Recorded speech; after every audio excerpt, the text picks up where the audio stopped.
Olá, meus queridos alunos, tudo bem? Sejam bem-vindos ao Observatório Mackenzie de Precedentes Vinculantes. O Observatório é uma das clínicas oferecidas aos alunos do Mackenzie Campinas e ele tem como objetivo trazer para o estudo do nosso curso de Direito uma atividade prática em relação aos precedentes obrigatórios. Esse vídeo de orientação inicial tem a proposta de explicar a você alguns elementos básicos do funcionamento do observatório, da atividade que nós vamos fazer nesse semestre e, sobretudo, do que se espera do aluno que participa da clínica. Em primeiro lugar, como você sabe, nós estudamos isso juntos, em 2015 o Código de Processo Civil expandiu no Brasil a ideia de precedentes obrigatórios, a ideia de que alguns precedentes são obrigatórios para os juízes. Em algumas situações, a interpretação jurídica feita pelos tribunais é obrigatória para os juízes inferiores àquele tribunal que fez a interpretação. A ideia que anima essa proposta é a afirmação de que casos iguais devem ser tratados da mesma forma. Já havia, antes de 2015, algumas situações em que isso acontecia, como é o caso das súmulas vinculantes do Supremo Tribunal Federal, que foram criadas em 2004. Mas o CPC de 2015 expandiu muito o universo desses precedentes e se tornou muito difícil para o cidadão comum conhecer o direito. Afinal de contas, se o direito é voltado para o cidadão e não para o operador, não para quem, como nós, estuda direito, é preciso que haja alguma coisa que torne compreensível o direito para esse cidadão. E foi aí que surgiu a ideia do observatório.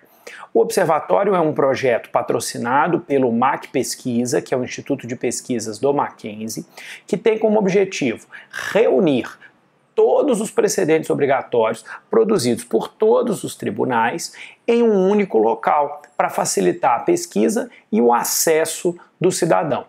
E, num segundo momento, comentar esses precedentes. É nesses comentários que vocês vão participar. Como você sabe, o observatório é uma atividade de clínica, então não é uma atividade que tenha aulas ou controles de frequência, etc. Ele é uma atividade clínica e você será avaliado pelo resultado final produzido, por aquilo que nós estamos solicitando que você entregue ao final do semestre. E o objetivo desse vídeo é deixar claro quais são as propostas, o que você deve fazer e o que nós esperamos de você ao longo do semestre. Como são muitas turmas e as pessoas têm horários diferentes, eu optei por fazer esse vídeo para que você tivesse mais facilidade de ver e rever essa orientação inicial. Nada impede que nós tenhamos encontros presenciais lá no Mackenzie, vamos ter alguns encontros coletivos que serão avisados com antecedência, ou que você também procure algum dos monitores do observatório, que nós vamos informar para você quem são no e-mail que você recebeu com este link, ok? Muito bem.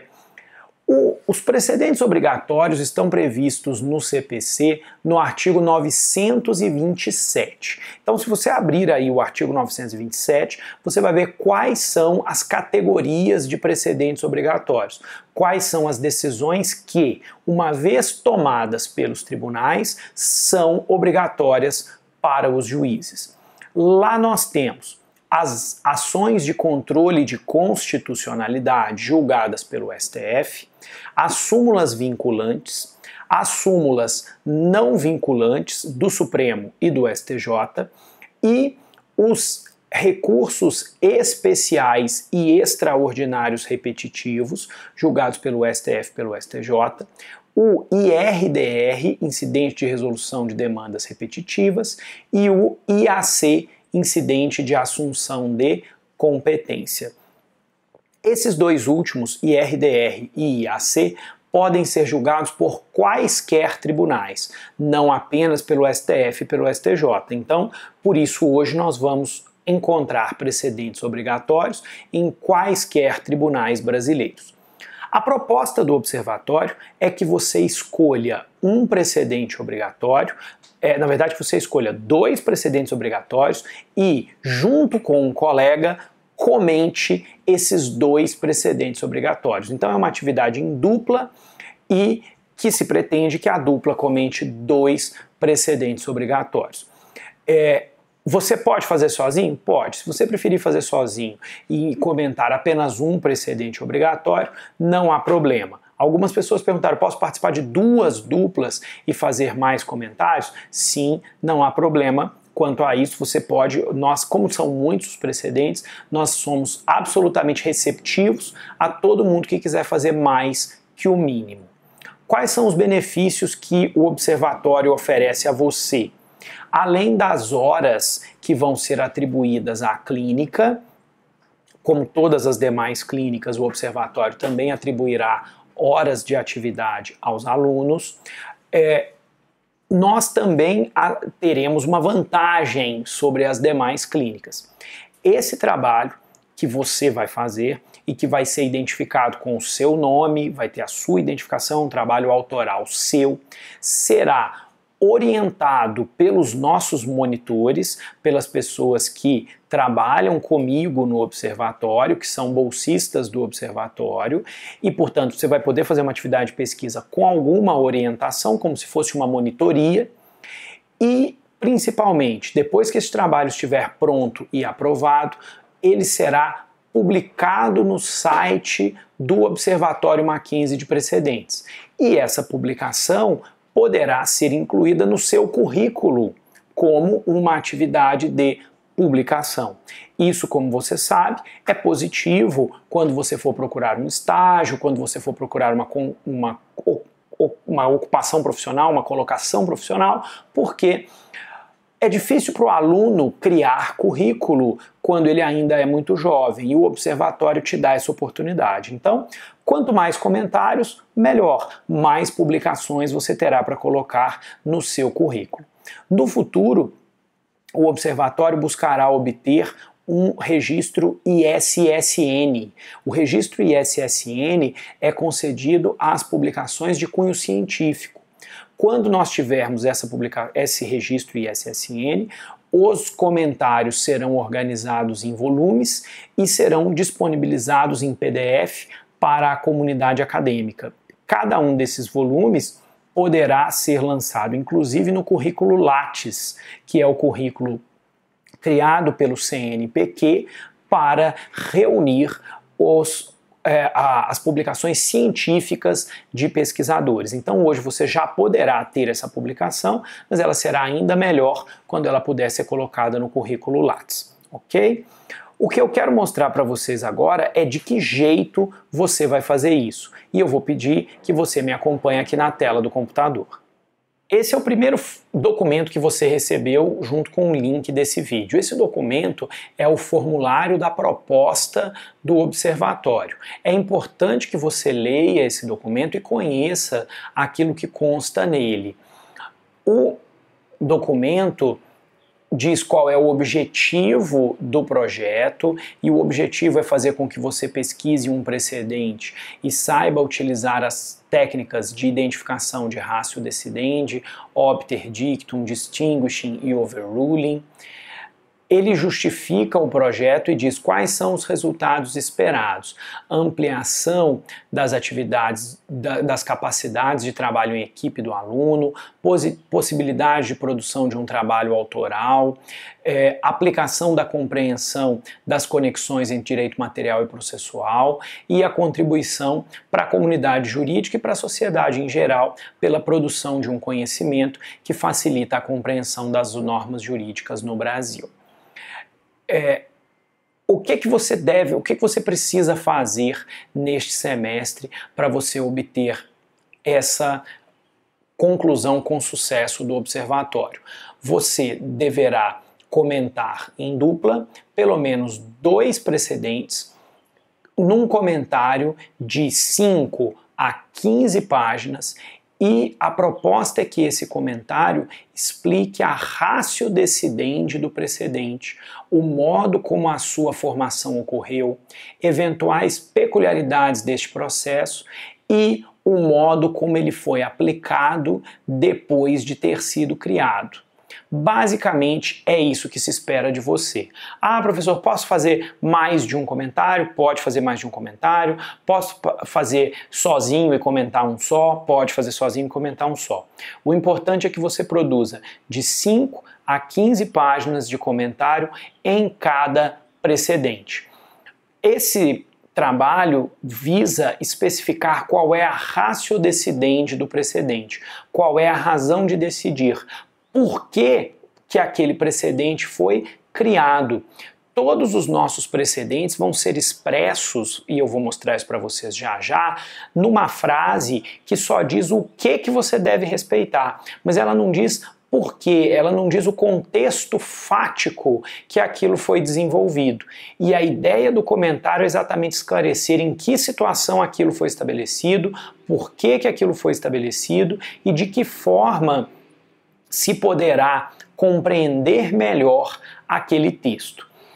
Também se pretende analisar de que jeito aquele precedente foi aplicado depois que foi criado, porque uma vez que o precedente é criado, ele começa a ser aplicado pelo próprio tribunal que o criou e também por outros tribunais. A ideia é que isso seja pesquisado também.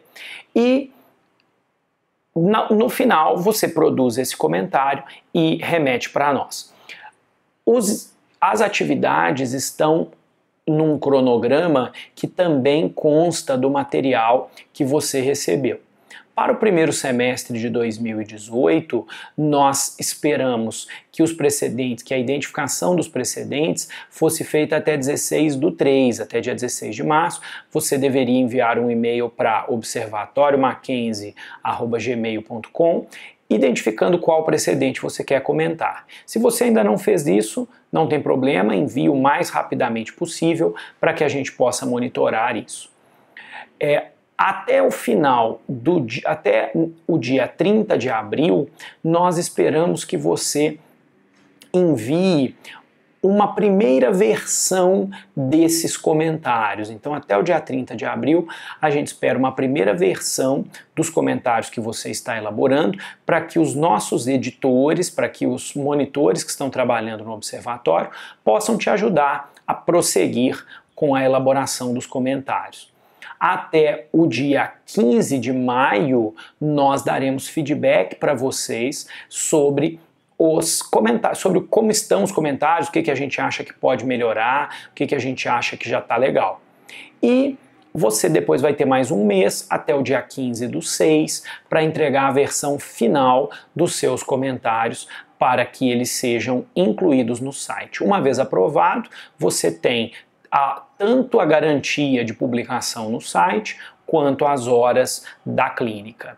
E a gente espera que o benefício dessa atividade seja fazer com que você conheça melhor os sites dos tribunais, saiba como pesquisar os precedentes, aprenda a ler as decisões judiciais, desenvolva mais autonomia nessa atividade de pesquisa e, sobretudo, que você consiga produzir um trabalho autoral que deixe-o orgulhoso no futuro, que permita que você mostre que o resultado da sua atividade acadêmica está sendo publicado, está sendo aproveitado por toda a sociedade brasileira.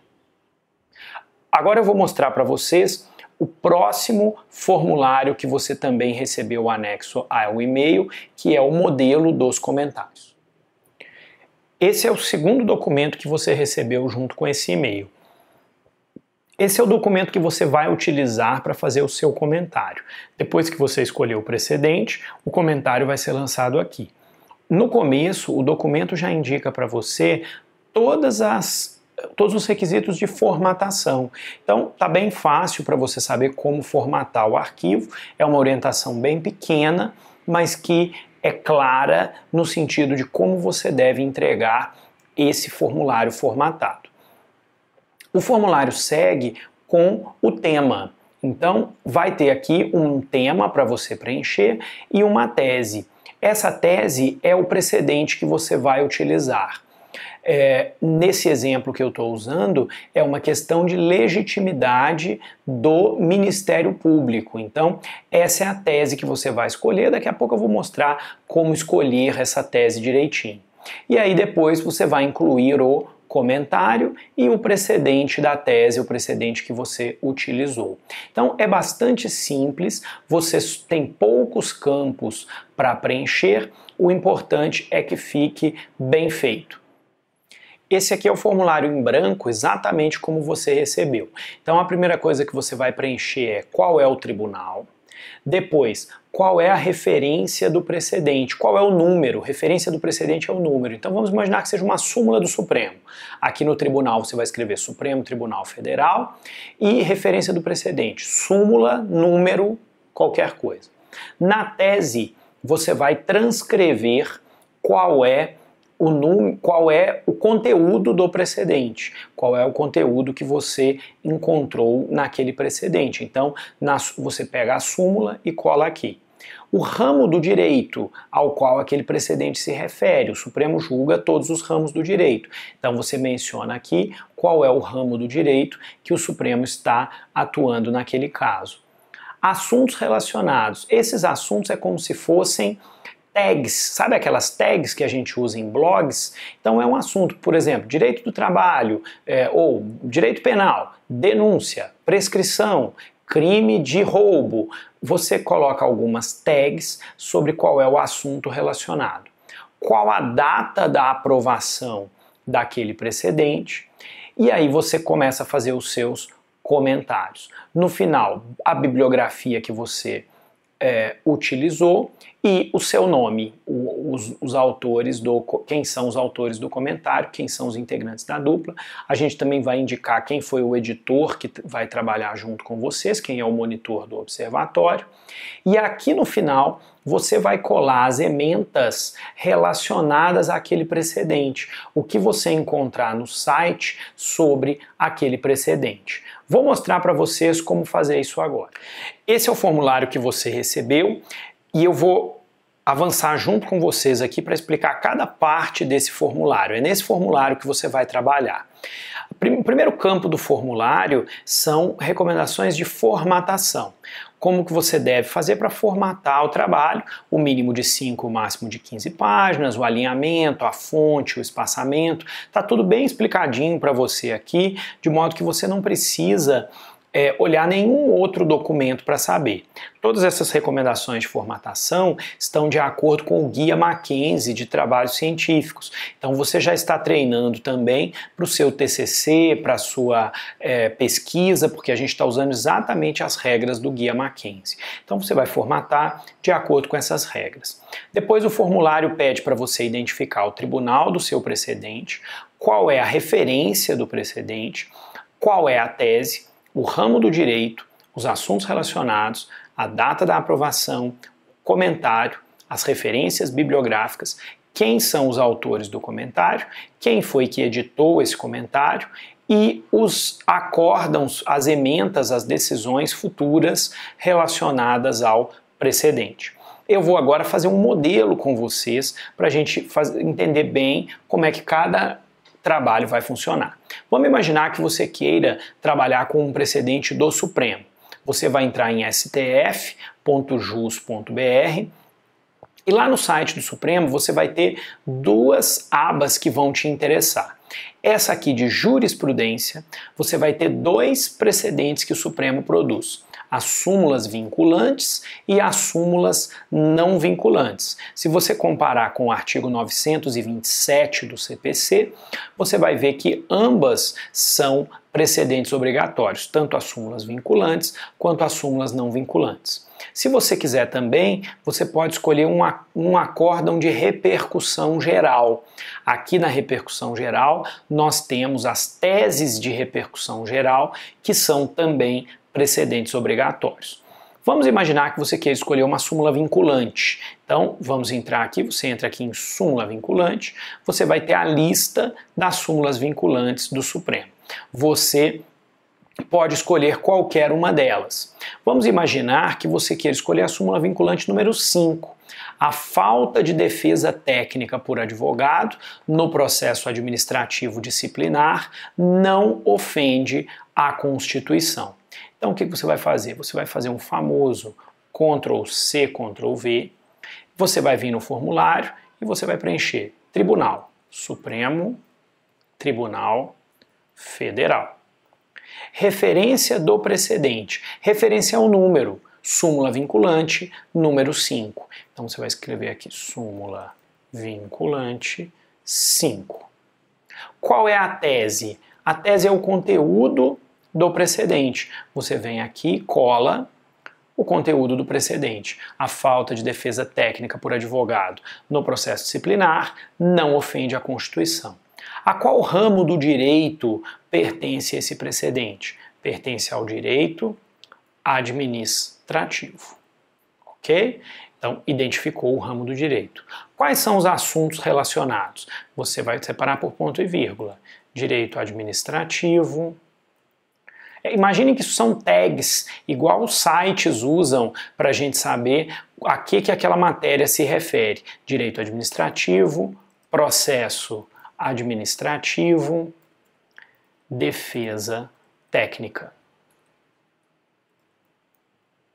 Pronto, você já fez as suas tags. Data da aprovação. Você volta aqui no site do Supremo, clica na súmula vinculante 5 e o site do Supremo vai te mostrar a data da aprovação. Tá aqui, ó. Essa súmula foi aprovada na sessão plenária de 7/5/2008. Você copia e cola. 7/5/2008. O comentário é o seu comentário, então você vai agora pesquisar na jurisprudência e na doutrina o que essa súmula vinculante quer dizer. Por que essa súmula foi feita pelo Supremo? Por que motivo o Supremo achou importante dizer isso? Nesse caso, o que acontece é que, no processo administrativo disciplinar, o servidor está sendo punido, o servidor público está sendo processado para receber uma punição. E a discussão é: esse servidor pode ser punido sem ter advogado no processo? É possível que um servidor público seja punido num processo administrativo sem ter defesa técnica feita por um advogado? Resposta: o Supremo entende que sim. Então, você deve inserir no seu comentário essa referência. Olha, existe uma dúvida de se é possível ou não é possível punir alguém sem que essa pessoa possa ter defesa feita por advogado, por essas razões, por essas razões, por essas razões. Como que você vai pesquisar isso? Tem dois jeitos. Olha só isso aqui. Precedentes. O próprio Supremo diz quais são os precedentes que levaram à elaboração dessa súmula. Então, lendo esses precedentes, você vai descobrir qual é o debate e o que vai te ajudar a encontrar fontes jurisprudenciais, e nessas decisões o Supremo também está citando doutrina, e você pode pesquisar essa doutrina para enriquecer o seu comentário. Outra coisa que você pode ler para enriquecer o seu comentário é o debate de aprovação. Há um link aqui no próprio site do Supremo sobre qual é o debate que levou à aprovação dessa súmula. Depois que você produziu o seu comentário, você coloca aqui as referências bibliográficas, o seu nome, nós vamos colocar o nome do editor e aí ementas relacionadas ao precedente, acórdãos e decisões monocráticas. Que ementas são essas? São essas aqui que geraram a produção do precedente, ou ementas futuras. Ah, eu quero pesquisar ementas futuras, professor. Como é que eu faço? Muito tranquilo. Você vem aqui, ó, jurisprudência, pesquisa. Você vai jogar aqui súmula,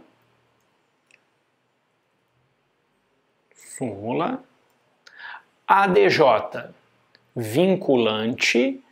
O operador ADJ faz com que você procure só aquilo que está pertinho, uma palavra junto com a outra. ADJ 5 ou 05. Vamos ver se o Supremo está usando 5 ou 05. E aí você manda ele pesquisar.